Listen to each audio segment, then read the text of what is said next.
Please give me a warm welcome to our new mayor.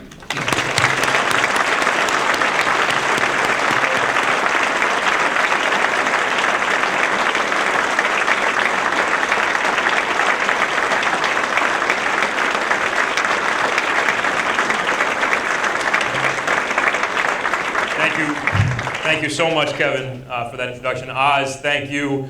Susan, congratulations. You do look way too young to retire. And good luck to you, too. For the record, I'll take all the luck I can get. So it's tremendous to see this crowd. I know many of you, and I know your commitment to Hartford, and whether you live in Hartford or just love Hartford, thank you for your recognition that we're at a critical time. But this is an opportunity, I think, for us all to try to revitalize and reinvent this great city.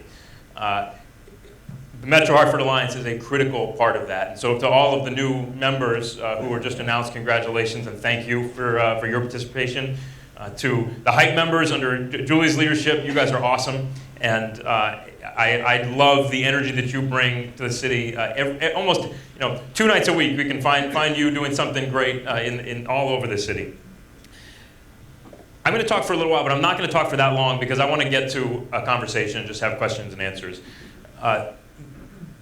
When I gave my inaugural remarks on Monday last week, I laid out what I think is and ought to be our aspiration for the city. It's to be the undisputed economic and cultural heart of a region of 1.5 million people. And to be a city in which every resident feels that they've got a share in Hartford's rise. Both halves of that are equally important. On the first part, Kevin, to your point, we have to think and act like a region. Our aspiration for Hartford shouldn't simply be a city of 125,000 people that does the best we can and cleans the roads well and restores accountability to government. It needs to be more than that. Our aspiration needs to be the center of a region of 1.5 million people. To look at those metro regions around the country and say there's no reason we can't be as vital, as vibrant as a Pittsburgh or an Austin or in Atlanta. The corporate community here is a community that most cities our size would be green with envy over. The cultural assets in this city are assets that cities far larger than us should envy. And it's not just the Wadsworth Athenaeum or the Bushnell, as extraordinary as those places are. It's also Latino Fest down at the riverfront, or the Asian Festival down at the riverfront, or the Charter Oak Cultural Center, or Kabbalah House. It's the West Indian Day Parade. It's the Puerto Rican Day Parade. It's cultural events that should be bringing our entire region together to celebrate the cultural assets and the cultural beauty of this city and our community. We cannot do that if we think of ourselves as narrow little New England towns with borders that we don't cross. And that may be the biggest challenge that the city of Hartford faces. 17.5 square miles, with half of our property tax base non-taxable. In those 17.5 square miles, you have the major employers for that region of 1 million plus. You have the hospitals that serve that region of 1 million plus. You have, like almost any other large metro area, a concentration of social and economic challenges that we cannot bear alone. Susan Dunn's work at the United Way, highlighting the challenge of families in Connecticut living not in poverty but near poverty, asset limited, income constrained, and employed, is vital work to shedding light on the challenge that we all have to deal with. In the city of Hartford, add to that 1/3 number that Susan talked about, the fact that another third of our residents do live in poverty. 2/3 of our residents in the city of Hartford are living in poverty or are struggling on the edge of it. In the northeast neighborhood of Hartford, unemployment is in excess of levels we saw in the Great Depression, 27% unemployment. We all have an obligation to think about how we can make Hartford grow, how we can bring jobs to this city. And I'm going to talk a little bit about what I think everybody in this room can do. But first, I just want to highlight, we have to be focused equally on our aspirations and on our obstacles. Our aspirations are achievable. We can be a world-class city. We can be a metro region of 1 million+ people that rivals the best small cities in this country. But not if we don't also pay attention to the fact that everybody in this city's got a share in that rise.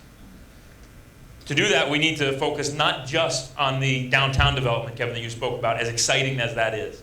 We also need to remember that we've got neighborhoods that are the real heart of this city. That for a long, long time,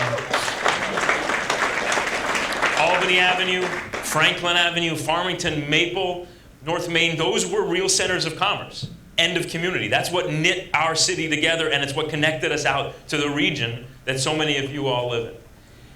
We have to get back to focusing on some of those neighborhoods and some of those corridors. At the same time that we continue our momentum downtown, and believe me, I'm going to do everything I can, working in partnership with CRDA, with the state, to continue that momentum. With UConn, and I see President Herbst is here, their commitment to Hartford is exciting and one of the greatest opportunities that we've got. But we've got to look beyond downtown, because downtown development isn't enough. And we've got to make sure that we're not forgetting that economic development is about more than building buildings or converting buildings. It's more than real estate projects, more than baseball stadiums. Fundamentally, it's about jobs and opportunity for the residents of the city of Hartford.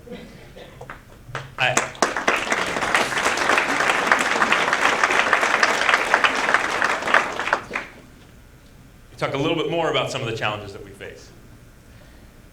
This year alone, we've got roughly $4 million deficit that we need to close in the next few months. In the years to come, we face a structural deficit that is daunting. Somewhere in the neighborhood of $30 million. That's more than 10% of the non-education spending that the city of Hartford does.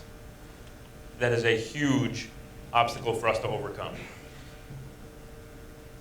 We cannot deal with that structural problem and continue to be a city that serves all of its residents, that recognizes that we have to improve education, that we have to try to strengthen our workforce development, that we have to invest in employment for young people.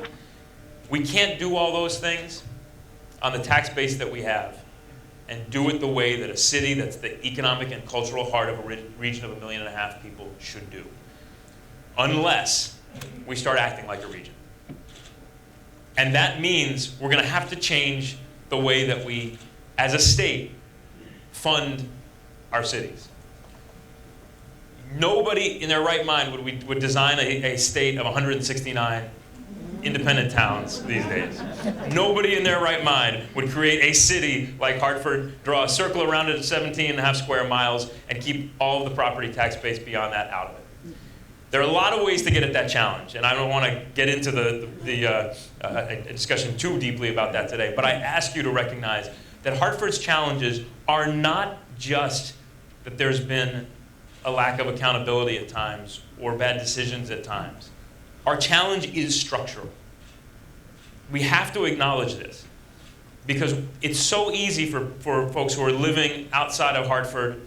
You may love this city, but it's so easy to look and say, I'm just frustrated, I'm fed up with Hartford. Why does it seem to always have these challenges? So in that discussion, recognize that in some ways, the deck has been stacked against the city of Hartford. And we have to start dealing from a new deck. I'm going to be working hard at the state capitol, visiting the suburban towns around Hartford to make that case. To make the case that it can't work when half of our property tax base is non-taxable and we only get reimbursed for a small fraction of the value of that property. It can't work when we are, by some measures, the second poorest city in the country at the heart of one of the most affluent regions in the country. So I want to spend a minute on that because I ask you to be allies in that battle. And it's not an easy one, because I know how strong the commitment to home rule is.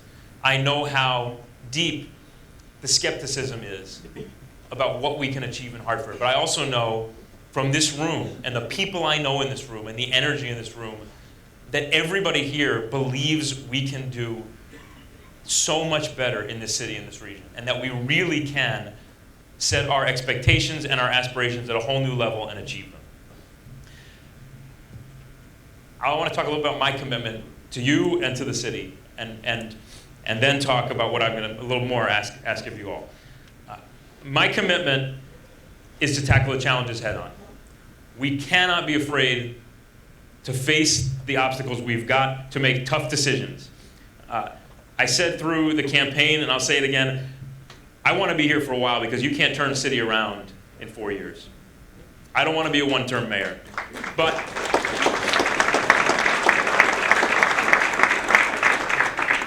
I'm willing to be a one-term mayor, if that's what it takes to make the tough decisions that get us on the right path. We have to be willing to take political risk. We have to be willing to go out and talk candidly about the options that are on the table for our city, and then we have to drive hard at the solutions we identify. That's my commitment to everybody in this city. I will do my best to do that, and I will work hard every single day to achieve the aspiration that we've set out. Now I want to talk a little bit about other things that you can do, and just as importantly, things that your companies can do. Number one, thinking about the corporate power that is in this room. Every single one of your companies has the ability to do more to promote economic growth in Hartford. If you have a laundry service, think about whether you could contract that out to a company in Hartford. If you have food service, think about whether you could contract that out to a small business in Hartford. If your employees are moving in from somewhere else in the region, tell your HR department not to tell them, oh no, you don't want to live in Hartford, you want to live in...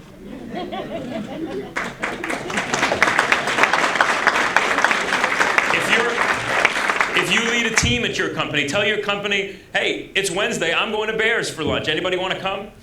If you're the CEO of that company, send a company-wide email and say, I'm going out for lunch I'm going to go get some jerk chicken up at Dunn's River. Anybody want to come? Create that expectation and that culture inside your company that everybody's got a stake in this city. That there's so much to explore in this city that nobody, no matter how long you've lived here, has explored every bit of this great city. And so if you're coming to work every day here and you haven't gone up to Dunn's River to North Main, if you haven't gone down to Parksville and tried some of the new restaurants, if you haven't gone up and tried some of the food on Albany Avenue, if you haven't gone out to Franklin and gone to Corner Grinder, and I could go on and on and on, do it. And talk to your colleagues about it, and talk to your neighbors about it.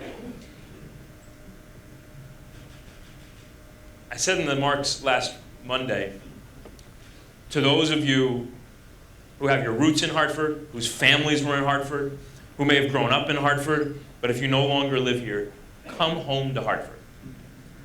Come home to live in 777 Main, or in any of the great houses in so many neighborhoods in this city, or just come home for dinner.